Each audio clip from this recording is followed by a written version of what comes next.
the next Hokage that will be appointed will lead to the end of Shinobi, and that Hokage will be Kakashi. We're jumping straight into this video, as what is being explored here in the political side of this chapter is a new Hokage coming to be. This is something that Kashin Koji views as part of the worst future, something that is not going to be good for both Konoha and Kashin Koji, who are ultimately both trying to prevent the worst future from taking place. But although Kashin Koji is taking all the measures necessary to make sure that this doesn't come to be, it is quite clear that right now, there is nothing that Kashin Koji can really do to prevent this. And all of this really lies in the fact of where exactly Shikamaru's information came from, and all the problems and consequences that saving Boruto really led to. With Boruto getting captured and Shikamaru, through the aid of Mitsuki, helping Boruto escape, all of this had consequences. One thing I really like seeing with this chapter is the consequences of each and every one of their actions, as Shikamaru helping out Boruto did lead to a consequence, and that consequence will be Shikamaru losing his position as temporary Hokage. So the main reason why I believe that Kakashi is going to be the next one to be appointed as Hokage is basically with all the signs that are being pointed to. One of the biggest signs is the fact that we had an Ikemoto in the past who previously has said that it is strange that a character like Kakashi, who is so popular, isn't playing a major role in the series.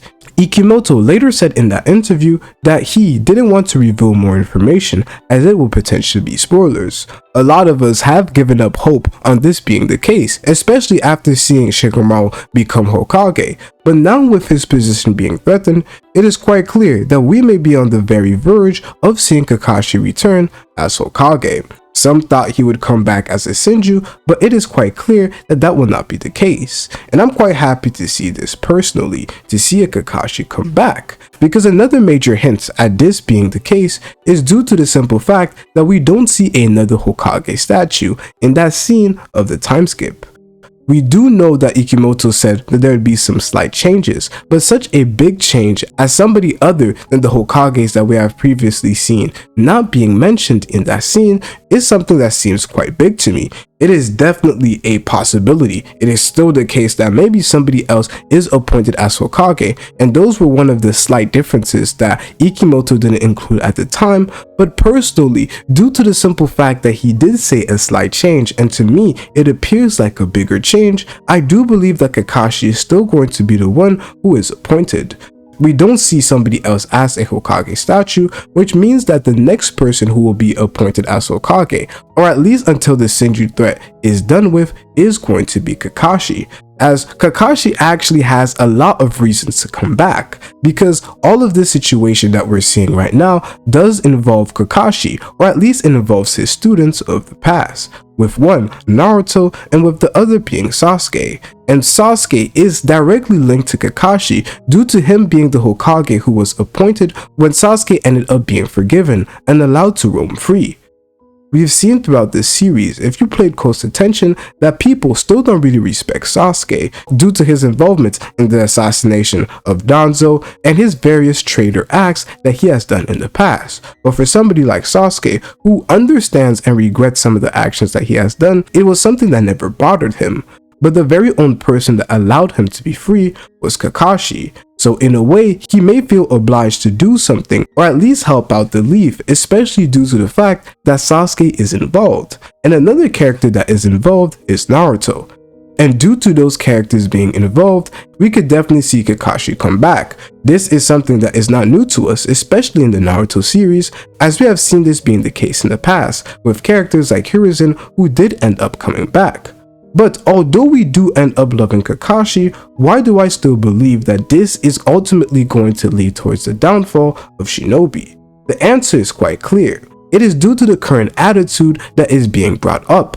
The simple fact that we have a Kakashi who is going to be replacing Shikamaru. That replacement doesn't just speak about, oh, we're having Kakashi who is now Hokage instead of Shikamaru, and we know that Kakashi has always been this smart guy, so probably he's gonna end up working with Kashin Koji. that doesn't seem to be the case, not only due to Kashin Koji looking at this and seeing that it is a worse future, a future that is not good for them, or the intentions of both Boruto and Kashin Koji, who are essentially those who are protecting the worst future from taking place, but also due to the simple fact that since we're seeing change, it means that there's going to be heavy regulation, heavy inspection on everything that is going on to ensure that another Shikamaru-like event doesn't happen, which means somebody working with a trader like Boruto, who everybody deems that Shikamaru is working with and has obtained his information from.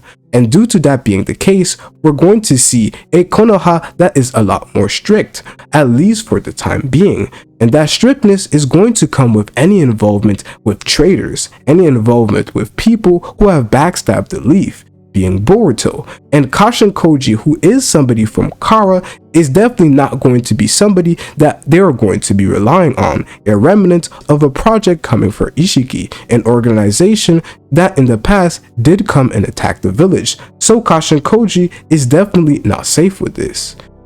And this entire situation also has a lot to do with Naruto ended up being killed. The fact that the daimyo had a close relationship with Naruto and he viewed Naruto with a lot of favor, they're going to try and find the person who is responsible for that. Boruto did go quiet for a certain period of time when nobody ended up being able to find him. But now, with the Senju coming to be, we did see Boruto make several appearances in the village, leading to various different conversations with those people.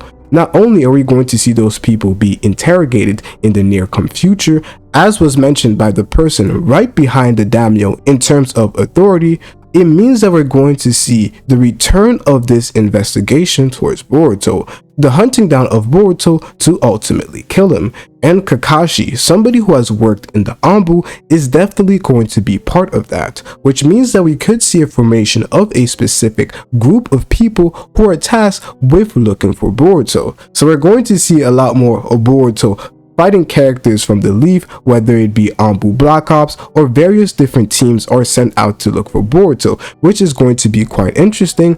We could see another Hokage summit, which will be something that is quite interesting, with Kakashi coming back and regaining his role, but we're also going to see Shikamaru probably fall out of light when it comes to his position in the Leaf. People are no longer going to look at Shikamaru with that same goodness, since he sided with somebody like Boruto and they deem that he got his information from them. So the reason why I believe that this could potentially start the end of the Age of Shinobi is due to the simple amount of people that are going to be involved. They're going to be rounding up everybody who had a conversation with Boruto, or at least made contact with him, which means Sarada, Sumire, potentially Ida, which could lead to other sorts of issues, Kawaki, but I really doubt Kawaki is going to be one of those characters due to the simple fact that Boruto and Kawaki can both turn off and on their chakra signatures, which basically makes it impossible to track what was going on. But due to that simply being the case, we're going to see a big amount of people that had contact with Boruto be interrogated. And it could ultimately lead towards a divide in Konoha, those who side with Boruto, which is often going to be characters that are quite strong and have a lot of powers and potential influence in Konoha, and those who simply don't side with them. It's going to be interesting what route Kawaki takes, as we do know that they have a bit of a deal between Boruto and Kawaki, where they're deciding to team up for the moment. But let's say the Senju are defeated. From then on, the tracking down of Boruto is going to be something of high priority. But right now, due to the simple fact that the Senju are there, and the Senju are definitely going to continue their massacre, and I personally believe, with what Bug said about the Senju having to thrive, we're going to see the Senjus take a W in the next arc. This is my personal prediction. There is a lot of things going wrong right now, which is ultimately going to lead towards this mission not being successful. And this is what I want to see personally, with the Senju taking a W, which will basically mean that the attitude towards the Senju is going to be something that is put in high priority. Whether the Senju decide to start creating more Senju, a population of these divine creatures, or at least these abominations, evolve divine trees that can come to be. Something that we have seen Matsuri do, as she was the one responsible of getting Shinki to end up turning into Ryu, the divine tree. there is definitely a method that Juro can use to round up various different Senju from various locations. So what we could potentially see to fight back against this is various shinobis being brought up to gain power quite fast. And how are we going to see that? We're going to see that towards the reintroduction of these scientific ninja tools, something we saw in part 1 being explained quite early on, but foreshadowing a change where the new shinobi that we see being brought up are going to be shinobis that essentially gain new powers quite quickly through the use of scientific technology, where Amato is definitely going to be at the forefront, allowing this change to come to be. And we do know that a lot of changes when it comes to technology, especially in Konoha, happened during the age of Kakashi being Hokage, which is something that a lot of people attribute to Naruto, which is definitely the case. Some of the changes came in Naruto, but the real pioneer who led to all these different innovations, if you read the novels, it did take place during Kakashi's tenure as Hokage. So that being a major factor is something that definitely has to be considered when we talk about the age of shinobi coming to be. A major hint at this being the case is the fact that Kawaki is the one who announces the age of shinobi being over. Kawaki, who has often had ideologies of gaining power quickly, as we still see him doing in the time skip, for him to say that would definitely mean that the age where shinobi or people have to work hard using various shinobi techniques like practicing your chakra control, these moments are going to be done. We're going to see a more ruthless approach towards the erasure of the next militia of combatants that come out of the leaf, and I personally believe scientific involvement is going to be something that is quite important in all of this taking form.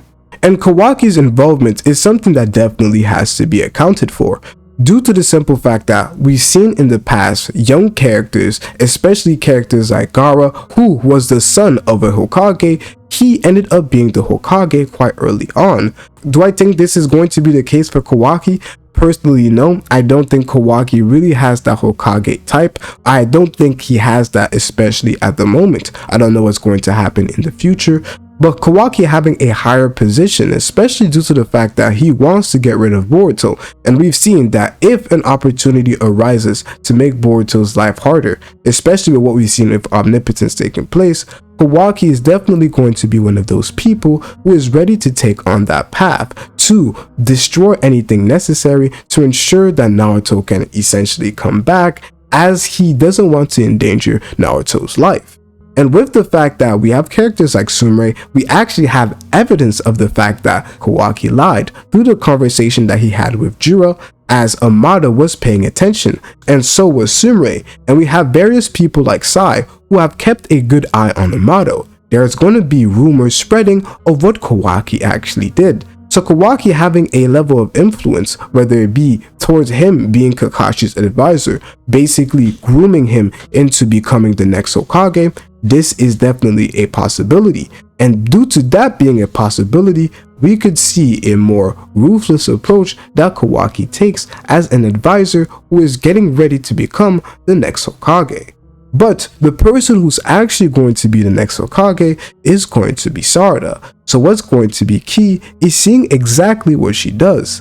Are we going to see a civil war take place where it actually ends up leading towards the collapse of the leaf, where we then see Sarada be the one to rebuild the leaf, bring all those various clans and people back as one unit, as one leaf village? This is an arc that we could potentially see future Sarada take, leading up to her becoming the Hokage. But what I will have to say is that the future is not looking good. Although Kashin Koji has this broken ability, it is very cool, and I love the interpretation and path that the story is going with when it comes to his ability. Knowing the future doesn't necessarily mean that you can prevent it, and knowing the future doesn't mean that you can necessarily make it better, as right here, these could be the very actions that lead towards the end of Shinobi, and thus the end of the leaf, or at least momentarily. And that may be the reason why not only Kashin Koji, but also Sasuke viewed Sarada as such an important character for what will come to be in the near future. With Kashinkoji, he has this ability that allows him to see that, but with Sasuke, it's more like intuition. It's something that Sasuke felt deep within him, and that was one of the last messages that he did end up giving Boruto. And due to that being one of his last messages, it's definitely going to be very important to see the role that Sarada has, especially if this civil war is brewing.